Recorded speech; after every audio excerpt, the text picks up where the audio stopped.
السلام علیکم ورحمۃ اللہ وبرکاتہ۔ کتاب مکاشفۃ القلوب، باب 15، امر بالمعروف و نہی عن المنکر، نیکی کرنے اور برائی سے بچنے کا حکم۔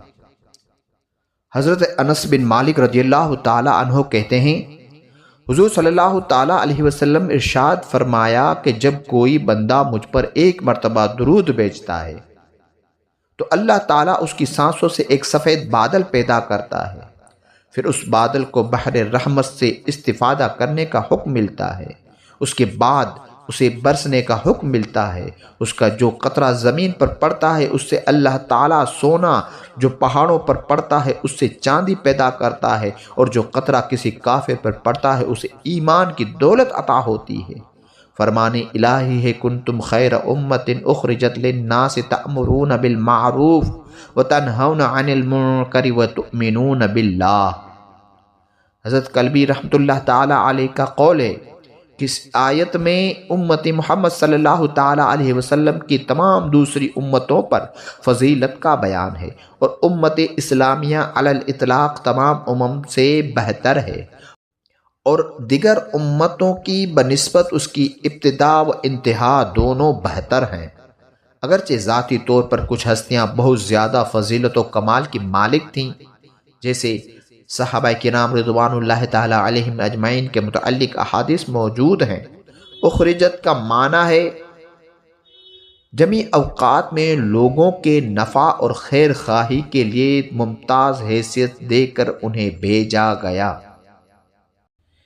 فرمان باری ہے، تأمرون بالمعروف وتنہون عن المنکر وتؤمنون باللہ، جملہ مستانفہ ہے۔ اس میں یہ بیان کیا گیا ہے کہ امت اسلامیہ کی فضیلت اس لیے ہے کہ وہ نیکی کا حکم دیتے ہیں، برائی سے روکتے ہیں، اللہ تعالیٰ پر ایمان رکھتے ہیں۔ اگر اس راستے سے ہٹ جائیں تو ان کی فضیلت باقی نہیں رہے گی۔ وہ کافروں سے جہاد کرتے ہیں تاکہ وہ اسلام لے آئیں، اسی لیے انہیں غیروں پر ترجیح دی گئی ہے۔ فرمان نبوی ہے، بہترین انسان وہ ہے جو لوگوں کو نفع پہنچاتا ہے، اور بدترین انسان وہ ہے جو لوگوں کو نقصان پہنچاتا ہے۔ تؤمنون باللہ، وہ اللہ کی توحید کی تصدیق کرتے ہیں اور اس پر ثابت قدم رہتے ہیں، اور محمد صلی اللہ تعالی علیہ وسلم کی نبوت کا اقرار کرتے ہیں، کیونکہ جس نے حضور صلی اللہ تعالی علیہ وسلم کی نبوت کو نہ مانا اس نے اللہ تعالیٰ کو نہیں مانا، اس لیے کہ وہ حضور کو عطا کردہ معجزہ بیان آیات کو اللہ تعالیٰ کی طرف سے نہیں سمجھتا ہے۔ فرمان نبوی ہے، تم میں سے جو کوئی کسی برائی کو دیکھے اسے چاہیے کہ قوت بازو سے مٹا دے، اگر اس کی طاقت نہ ہو تو زبان سے، اگر یہ بھی نہ کر سکے تو اسے دل میں برا سمجھے، اور یہ کمزور ترین ایمان ہے، یعنی یہ ایمان والوں کا کمزور ترین فعل ہے۔ بعض نے یہ کہا ہے، ہاتھوں سے برائی کا ختم کرنا حاکموں کے لیے، زبان سے برائی کے خلاف جہاد کرنا علماء کے لیے، اور دل میں برا سمجھنا عوام کے لیے ہے۔ بعض کا قول ہے، جو شخص جس قوت کا مالک ہو اسے وہی قوت اس کے مٹانے میں صرف کرنی چاہیے اور برائی کو مٹانا چاہیے۔ فرمان الہی ہے، وَتَعَاوَنُوا عَلَى الْبِرِّ وَالتَّقْوَىٰ وَلَا تَعَاوَنُوا عَلَى الْإِثْمِ وَالْعُدْوَانِ۔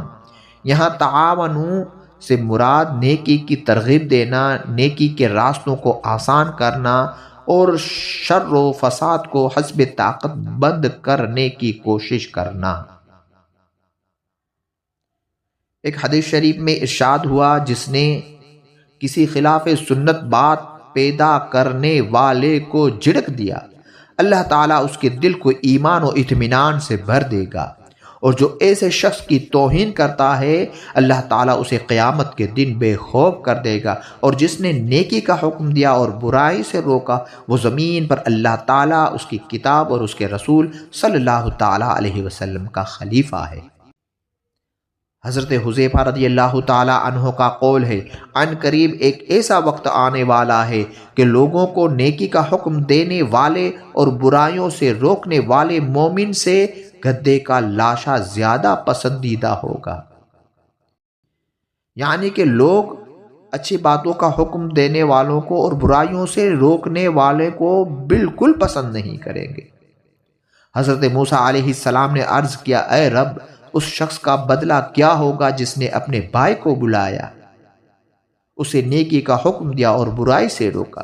رب نے فرمایا، اس کے ہر کلمے کے بدلے سال کی عبادت لکھ دی جاتی ہے اور میری رحمت کو اسے جہنم میں جلاتے ہوئے شرم آتی ہے۔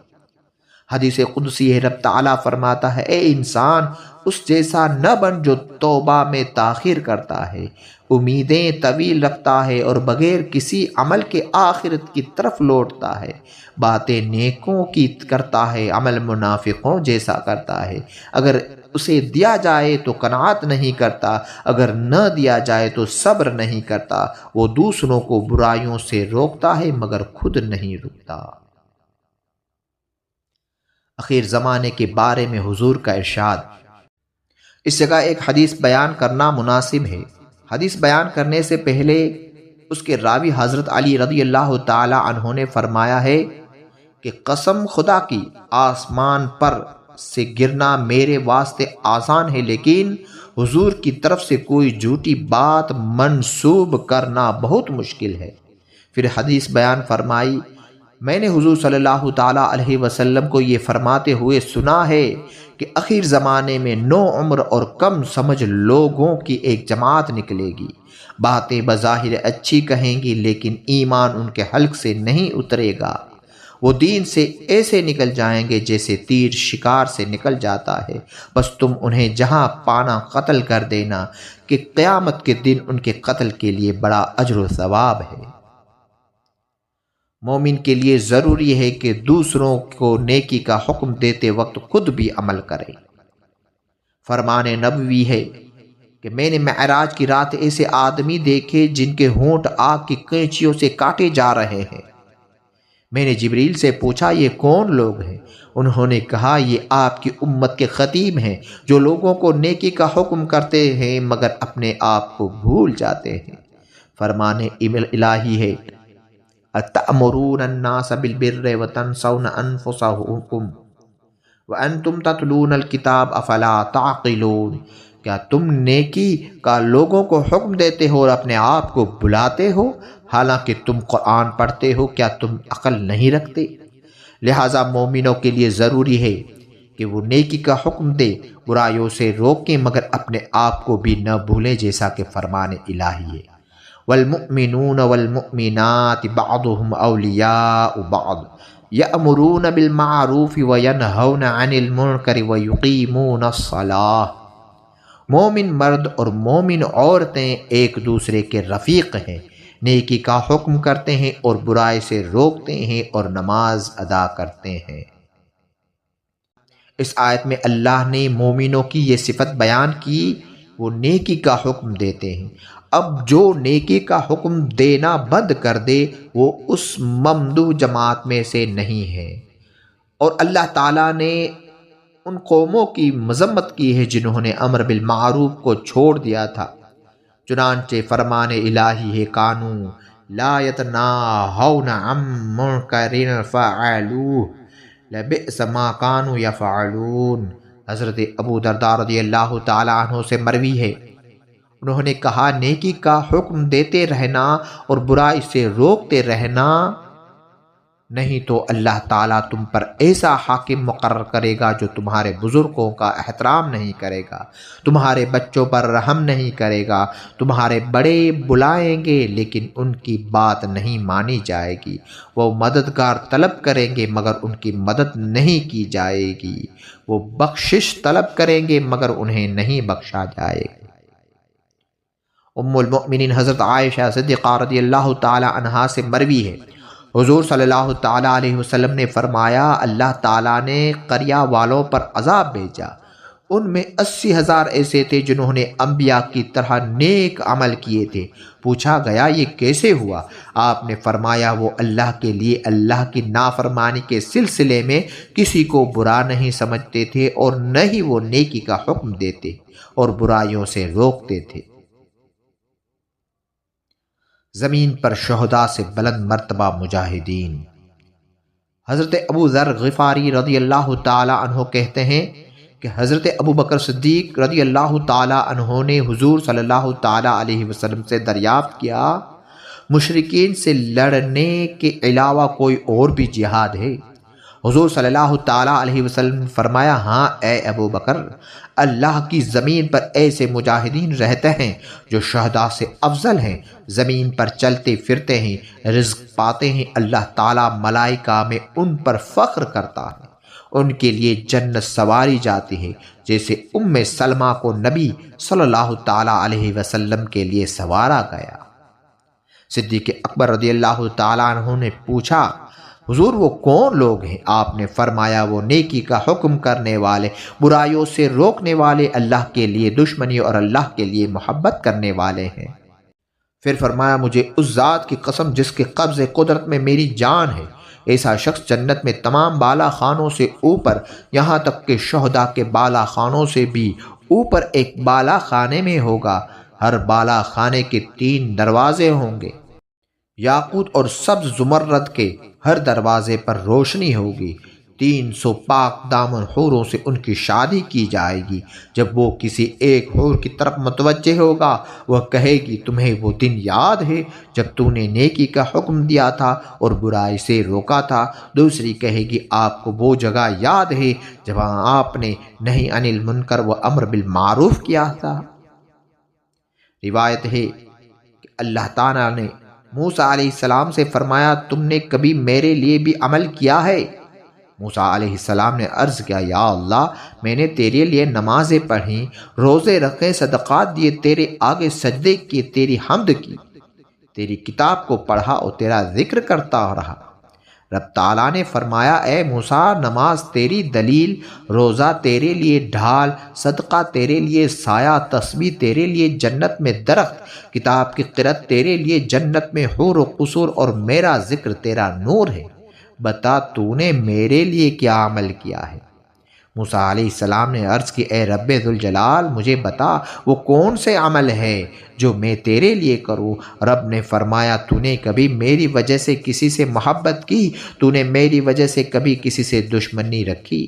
تب موسیٰ علیہ السلام سمجھ گئے کہ سب سے اچھا عمل اللہ کے لیے محبت اور اللہ کے لیے دشمنی رکھنا ہے۔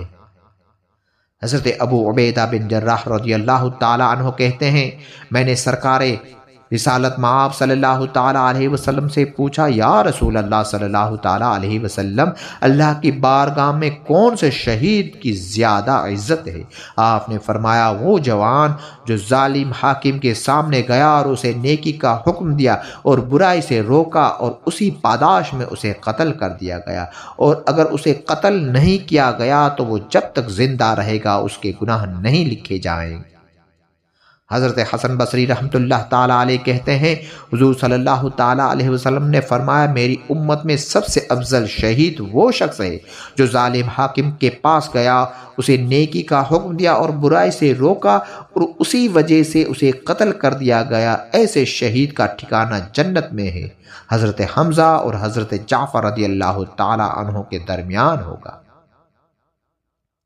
اللہ تعالیٰ نے حضرت یوشع بن نون علیہ السلام کی طرف وحی کی کہ میں تمہاری امت کے 40,000 نیکوں اور 60,000 بروں کو ہلاک کرنے والا ہوں۔ حضرت یوشع علیہ السلام نے عرض کی نیکوں کا کیا قصور ہے؟ رب نے فرمایا انہوں نے میرے دشمنوں کو دشمن نہیں سمجھا اور یہ باہم میل ملاپ سے رہتے ہیں۔ حضرت انس رضی اللہ تعالیٰ عنہ کہتے ہیں ہم نے کہا یا رسول اللہ کیا ہمیں نیکی کا اس وقت حکم کرنا چاہیے جب ہم مکمل طور پر نیکیوں پر عمل کریں یا اور برائیوں سے اس وقت روکنا چاہیے جب ہم مکمل طور پر برائیوں سے کنارہ کش ہو جائیں؟ حضور صلی اللہ تعالیٰ علیہ وسلم نے فرمایا، تم نیکیوں کا حکم دیتے رہو اگرچہ تم مکمل طور پر عمل نہ کر سکو، تم برائی سے روکتے رہو اگرچہ تم بتمام و کمال اس سے کنارہ کش نہ ہو سکے۔ ایک صالح شخص نے اپنے بیٹوں کو نصیحت کی کہ جب تم میں سے کوئی نیکی کا حکم دینا چاہے تو اسے چاہیے کہ اپنے نفس کو صبر کا عادی بنائے اور اللہ سے ثواب کی امید رکھے، کیونکہ جو شخص اللہ پر اعتماد کرتا ہے وہ کبھی تکالیف میں مبتلا نہیں ہوتا۔